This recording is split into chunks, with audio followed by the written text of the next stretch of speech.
सांग मैंने जय जगन्नाथ सकाळु उठी मुड़ी दही तरकारी खाई पिलांको नहीं स्कूल बस पाखक आसीगली छाड़ापी तापर क्षीर नहीं घर को फेरिली गाधोई पाधोई रेडी हो गली मार्केट जावाई। मार्केट रे बुलु बुलु इच्छा है टे दहीबरा खावाई। तापर मु आसी जाइली भाईना पाखक दहीबरा खावाई। भाईना आमर दहीबरा प्लेट फटाफट रेडी करुले।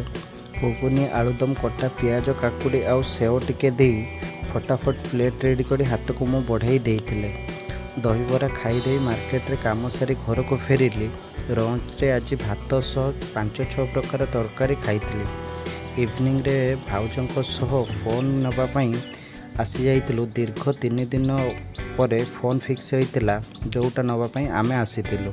दोकानी भाई आमर फोन बॉक्स खोली देखले फोन रो एक्स्ट्रा फीचर किछि मुहरे कहितिले। वीडियो भल लागुतिले लाइक शेयर सब्सक्राइब करिवे। रहुछि जय जगन्नाथ।